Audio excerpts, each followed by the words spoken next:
시간이 되었습니다. 우리 함께 신앙 고백하심으로 수요 예배 하나님께 올려드리겠습니다. 전능하사 천지를 만드신 하나님 아버지를 내가 믿사오며 그 외아들 우리 주 예수 그리스도를 믿사오니 이는 성령으로 잉태하사 동정녀 마리아에게 나시고 본디오 빌라도에게 고난을 받으사 십자가에 못 박혀 죽으시고 장사한 지 사흘 만에 죽은 자 가운데서 다시 살아나시며 하늘에 오르사 전능하신 하나님 우편에 앉아 계시다가 저리로서 산자와 죽은 자를 심판하러 오시리라. 성령을 믿사오며 거룩한 공예와 성도가 서로 교통하는 것과 죄를 사하여 주시는 것과 몸이 다시 사는 것과 영원히 사는 것을 믿사옵나이다. 아멘. 우리 시간 찬송가 390장 우리 함께 찬양하시겠습니다. 예수가 거느리시니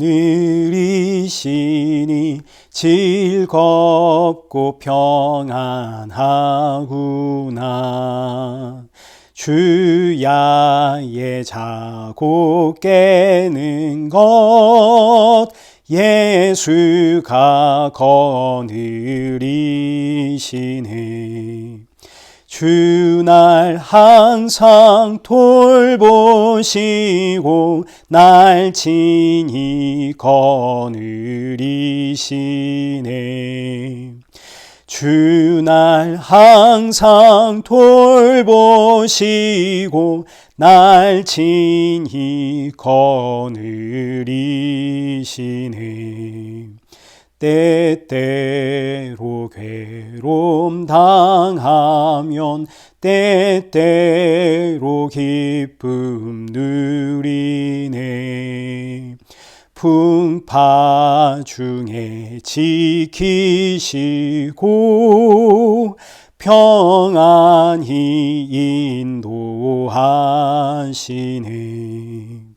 주날 항상 돌보시고 날 친히 거느리시네. 주날 항상 돌보시고 날 친히 거느리시네. 내 주의 손을 붙잡고 천국에 올라가겠네. 괴로우나 즐거우나 예수가 거느리시네.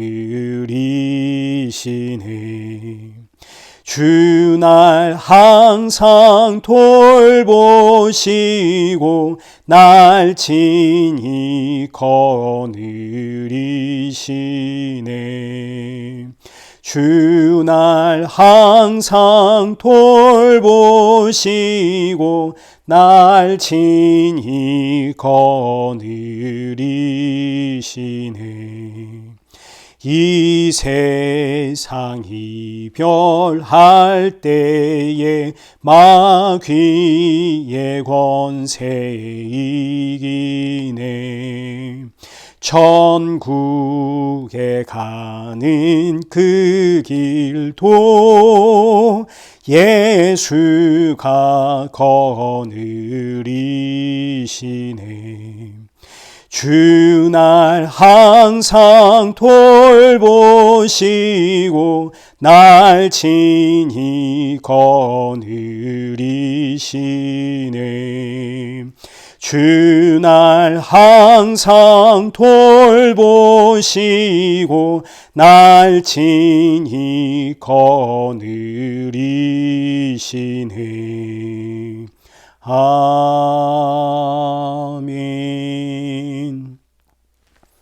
기도하겠습니다.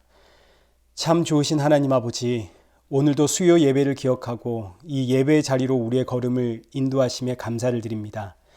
지치고 상한 한 주간의 그 심령들 이 시간 주님 앞에 나와왔사오니 오늘의 예배가 이들에게 참 위로가 되어지고 기쁨과 감사와 평안의 예배가 되어지도록 하나님 성령의 충만함 허락하여 주옵소서. 돌아가는 성도들의 마음속에는 주가 주시는 그 사명이 불타게 하시고 또 예수 그리스도의 십자가의 충만함으로 인해 나에게 주어진 모든 상황과 환경 가운데 불평과 불면이 아니라 감사와 찬양만이 나오는 우리 성도들 되게 하여 주옵소서. 예수님의 이름으로 기도드리옵나이다. 아멘. 성경 봉독하시겠습니다. 우리 오늘 보실 하나님의 말씀은 예레미야 50장 33절에서 46절입니다. 우리 본문이 다소 길기 때문에 33절부터 40절까지만 우리 함께 교독하도록 하겠습니다. 만군의 여호와께서 이와 같이 말씀하시니라. 이스라엘 자손과 유다 자손이 함께 학대를 받는도다. 그들을 사로잡는 자는 다 그들을 붙들고 놓아주지 아니하리라. 그들의 구원자는 강하니 그의 이름은 만군의 여호와라. 반드시 그들 때문에 싸우시리니 그 땅에 평안함을 주고 바벨론 주민은 불안하게 하리라. 여호와의 말씀이니라. 칼이 갈대아인의 위에와 바벨론 주민의 위에와 그 고관들과 지혜로운 자의 위에 떨어지리라. 칼이 자랑하는 자의 위에 떨어지리니 그들이 어리석게 될 것이며 칼이 용사의 위에 떨어지리니 그들이 놀랄 것이며 칼이 그들의 말들과 병거들과 그들 중에 있는 여러 민족의 위에 떨어지리니 그들이 여인들같이 될 것이며 칼이 보물 위에 떨어지리니 그들이 약탈되리라.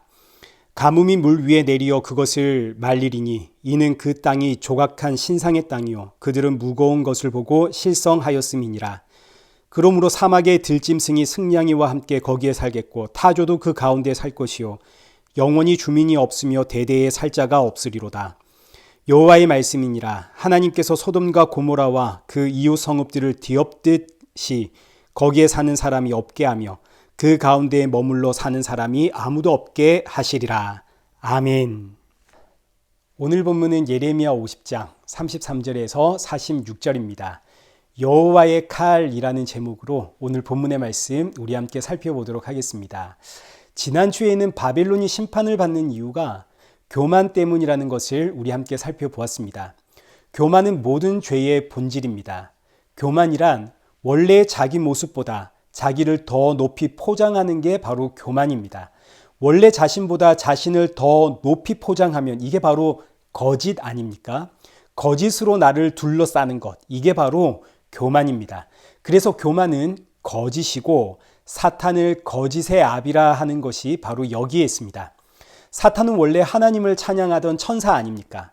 그런데 이 천사가 자신의 모습보다 자신을 더 높여 하나님을 대적한 결과 하나님으로부터 끊어져 쫓겨나 이 땅으로 왔습니다. 우리 요한계시록 12장 7절에서 9절 말씀을 함께 보도록 하겠습니다.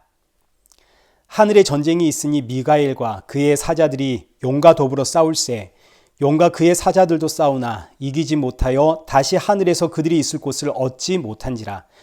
큰 용이 내쫓기니 옛뱀 곧 마귀라고도 하고 사탄이라고도 하며 온 천하를 꿰는 자라. 그가 땅으로 내쫓기니 그의 사자들도 그와 함께 내쫓기니라. 여기 나오는 용이 바로 옛뱀이라 불리우는 마귀이고 이 마귀는 원래가 하나님을 찬양하던 천사였습니다. 근데 이 천사가 자신의 주제를 모르고 이 천사는 원래 하나님의 피조물 아닙니까? 하나님께서 창조하신 피조물. 그런데 이 천사가 스스로를 높여 자신을 창조주처럼 그래서 창조주 하나님과 대적한 결과 땅으로 쫓겨나게 됩니다. 땅으로 쫓겨난 사탄이 가장 먼저 한 일은 하나님의 형상으로 창조된 사람에게 다가가서 선악과 먹으면 너도 하나님처럼 선과 악을 분별하게 될 것이야. 이 유혹에 넘어간 아담과 하와가 선악과를 먹고 하나님으로부터 끊어지게 되죠. 자, 그러니 사람도 자신을 높여서 하나님처럼 되려고 하는 교만의 유혹에 넘어가서 선악과를 먹게 되었습니다. 그러니까 모든 죄의 근원은 교만입니다. 이 교만은 마귀에서부터 시작되었기에 마귀를 교만의 아비라 부르고 그리고 교만은 피조물이 창조주 자리에 서서 마치 창조주인 양 행세하는 것, 이게 바로 거짓 아닙니까? 그래서 마귀를 거짓의 아비다라고 부르게 됩니다. 바벨론이 심판을 받는 이유는 바로 이 교만 때문입니다. 다른 말로 하자면 거짓. 이 바벨론이 우리가 살아가고 있는 이 땅입니다. 이 세상은 교만한 세상이고 거짓의 세상입니다. 모두가 자기가 하나님이 되어버렸죠. 모든 사람이 다 자기 힘을 의지하고 자기의 재능과 자기의 능력 의지하며 살아갑니다. 가진 자는 가졌다고 갑질을 하고 이 갑질을 한다는 것 자체가 스스로 하나님이 되었다는 이야기죠. 그리고 없는 자는 가지기 위해서 힘을 내고 애를 씁니다. 그거 가지면 나도 행복해지는 줄 알고 이게 전부 거짓의 이야기고 교만의 이야기입니다. 이 세상을 한번 보십시오. 거짓이 없고 교만이 없는 자리가 없습니다. 모든 것들, 문화, 정치, 사회, 경제, 모든 게 다 교만이고 거짓입니다. 가장 가까운 예로 요즘은 남녀 할 것 없이 화장을 하죠. 화장을 하는 이유가 뭡니까? 내 얼굴은 본판이 원래 이 정도인데 좀 더 예쁘고 멋지게 보이려고 화장을 하는 거 아닙니까? 옷을 사서 입는 이유도 마찬가지죠. 좀 더 메시 있고 좀 더 아름답고 좀 더 멋지고 예쁘게 보이려고 옷으로 나를 꾸미는, 이게 전부 다 교만이고 거짓이라는 걸 우리가 꼭 알아야 됩니다. 우리는 본질상 죄인입니다. 아무리 꾸며도 나는 죄인이라는 자리에서 벗어나질 못합니다. 그런데 이 죄인이라는 사실을 모르고 자꾸 나를 꾸며서 보다 나은 사람인 양 하려고 하니 이게 전부 교만이고 거짓입니다.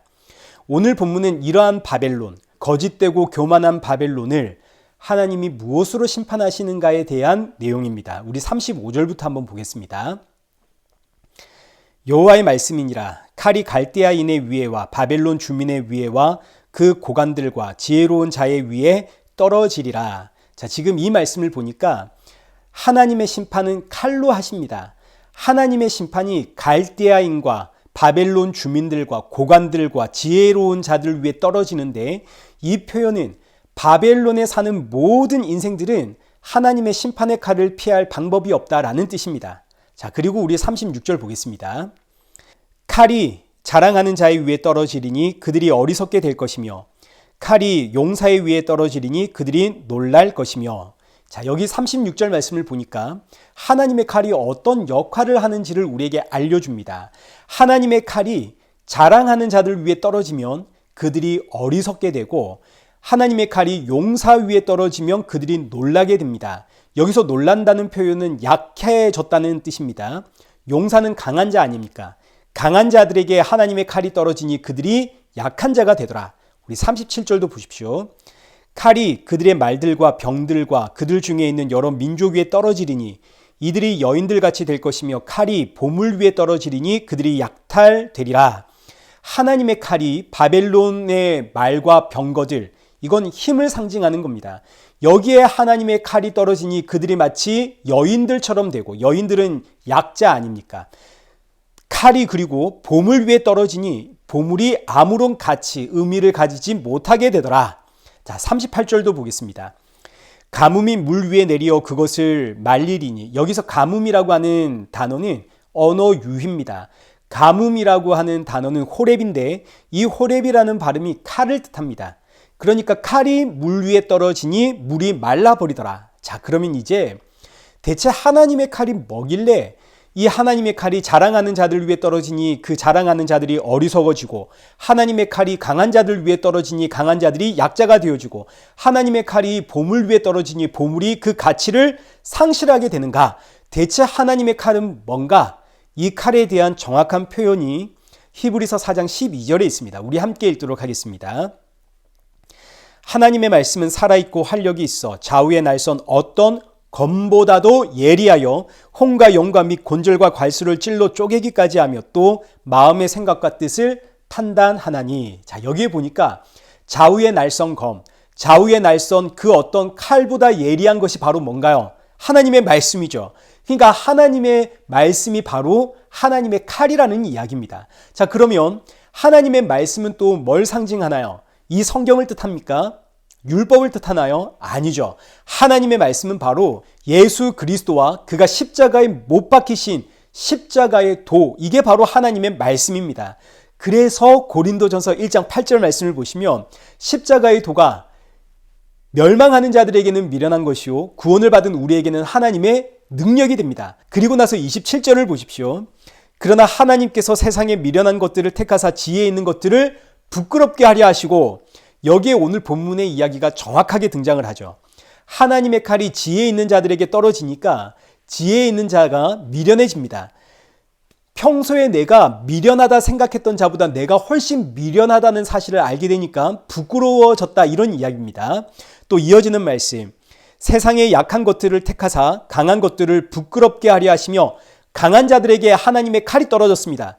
하나님의 칼이 강한 자에게 떨어지니까 내가 평소에 약하다 생각했던 자들보다 내가 훨씬 약하다는 사실을 알게 되니 부끄러워지더라. 그러니까 바벨론에 떨어진 하나님의 칼은 뭐냐면 하나님의 말씀인데, 이 말씀은 바로 말씀이 육신이 되어 이 땅에 오신 예수 그리스도와 그 십자가의 도가 하나님의 칼입니다. 하나님의 칼이신 예수 그리스도와 십자가가 이 땅에 떨어지니 이 땅의 모든 인생들이 하나님 앞에서 죄인으로 드러나고, 이 땅에 강하다 여긴 것, 지혜롭다 여긴 것, 보물이라 여긴 것들이 전부 다 가치를 상실해버리는, 하나님 앞에서는 전부 약하고 어리석은 것들로 드러나게 되어지더라. 사람들의 강함과 사람의 지혜와 보물로는 구원을 받을 수가 없죠. 오직 예수 그리스도와 그의 십자가의 은혜로 사람은 구원을 받습니다. 그러나 이 진리의 말씀을 받지 못하는 인생은 전부 하나님의 심판을 받죠. 그래서 예수님과 그 십자가는 믿는 자들에게는 영생이 되고 믿지 않는 자들에게는 하나님의 심판의 칼이 됩니다.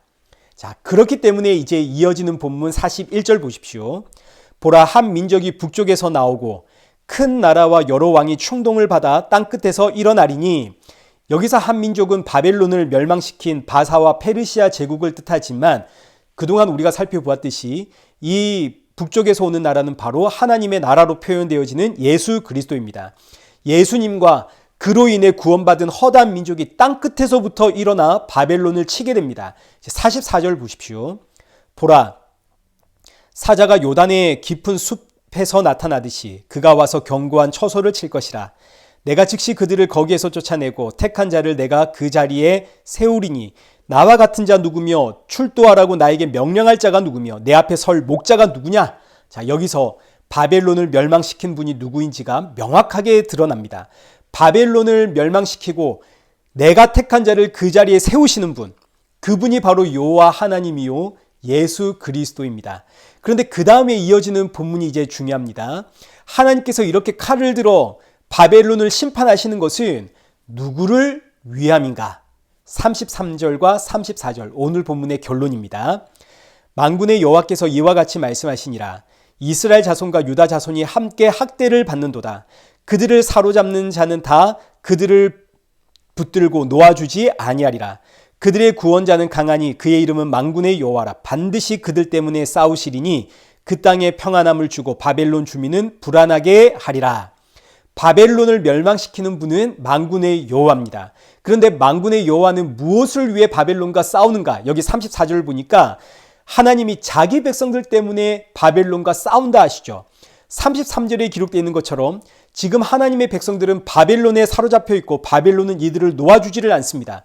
그래서 하나님께서 자기 백성들을 구원하기 위해 바벨론과 싸우시는 거죠. 바벨론의 교만과 싸우고 바벨론의 거짓과 싸우고, 이 바벨론이 바로 마귀 사탄 아닙니까?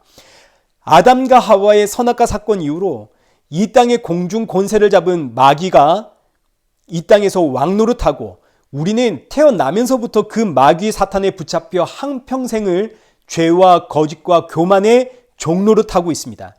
이런 저와 여러분을 살려내기 위해 하나님께서는 지금도 마귀와 싸우시고, 그리고 마침내는 우리에게 천국의 평안을 주십니다. 자, 그러니 보십시오. 지금 이 세상의 악과 싸우고 죄와 싸우고 교만과 싸우는 분이 누구신가요? 저와 여러분이 아니죠. 만군의 여호와 하나님이십니다. 우리가 죄와 싸우는 것이 아니라 죄와 싸우는 분은 여호와 하나님이십니다. 왜냐하면 우리는 죄와 싸워서 이길 수가 없는 인생입니다. 하나님이 이것을 너무너무 잘 아십니다. 자, 그렇기 때문에 성도의 승리는 뭐냐면, 성도의 승리는 죄와 싸워 이기는 것이 아니라 나의 주 예수 그리스도, 죄와 싸워 승리하시는 나의 주 예수 그리스도를 바라보는 것이 바로 성도에게는 승리입니다.